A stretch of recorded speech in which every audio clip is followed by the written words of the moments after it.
చెప్పండి అన్న, 20,000 నోటిఫికేషన్లకు సంబంధించి ఏం చెప్తారు? 20,000 నోటిఫికేషన్ సంబంధించింది మేము రాష్ట్ర ప్రభుత్వం డిమాండ్ చేసేది కూడా ఒకటి 3.8 మీటర్స్కి హైట్ లాంగ్ జంప్ తగ్గించాలి. ఏజ్ రిలాక్సేషన్ కూడా ఎస్ఐకి ఏమో 36 సంవత్సరాలు, పోలీస్ కానిస్టేబుల్కి ఏమో 30 సంవత్సరాలు పెంచాలి. జియో నెంబర్ 46 రద్దు చేయాలి.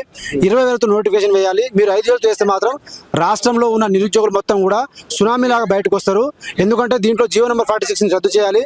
ఎందుకు చెప్తున్నా అంటే ఈ 5,000 పోస్టులు 2,000 పోస్టులు హైదరాబాద్ వాళ్ళకి పోతుంది, 3,000 పోస్టులు మాత్రమే గ్రామీణ 33 జిల్లాలకు పోతే ఆ 33 జిల్లాల్లో కులానికి ఒకటి కూడా సరిపోదు.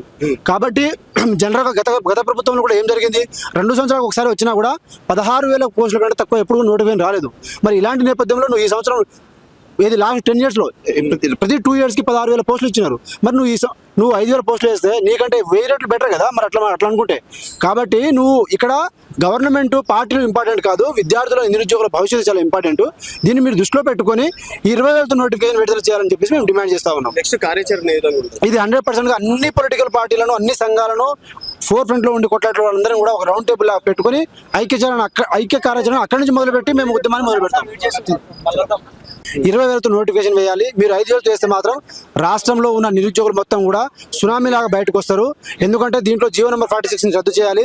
ఎందుకు చెప్తున్నా అంటే ఈ 5,000 పోస్టులు 2,000 పోస్టులు హైదరాబాద్ వాళ్ళకి పోతుంది, 3,000 పోస్టులు మాత్రమే గ్రామీణ 33 జిల్లాలకు పోతే ఆ 33 జిల్లాల్లో కులానికి ఒకటి కూడా సరిపోదు. కాబట్టి జనరల్గా గత ప్రభుత్వంలో కూడా ఏం జరిగింది, 2 సంవత్సరాలకు ఒకసారి వచ్చినా కూడా 16,000 పోస్టుల కంటే తక్కువ ఎప్పుడు నోటిఫికేషన్ రాలేదు. మరి ఇలాంటి నేపథ్యంలో నువ్వు ఈ సంవత్సరం ఏది లాస్ట్ 10 yearsలో ప్రతి 2 yearsకి 16,000 పోస్టులు ఇచ్చినారు. మరి నువ్వు 5,000 పోస్టులు వేస్తే నీకంటే 1000 రెట్లు బెటర్ కదా మరి అట్లా అనుకుంటే. కాబట్టి నువ్వు ఇక్కడ గవర్నమెంట్ పార్టీలు ఇంపార్టెంట్ కాదు, విద్యార్థుల నిరుద్యోగుల భవిష్యత్తు చాలా ఇంపార్టెంట్. దీన్ని మీరు దృష్టిలో పెట్టుకొని 20,000తో నోటిఫికేషన్ విడుదల చేయాలని చెప్పేసి మేము డిమాండ్ చేస్తా ఉన్నాం. నెక్స్ట్ కార్యాచరణ ఇది 100% అన్ని పొలిటికల్ పార్టీలను అన్ని సంఘాలను ఫోర్ ఫ్రంట్ లో ఉండి కొట్లాడే వాళ్ళందరం కూడా ఒక రౌండ్ టేబుల్ పెట్టుకుని ఐక్య కార్యాచరణ అక్కడి నుంచి మొదలుపెట్టి మేము ఉద్యమాన్ని మొదలు పెడతాం.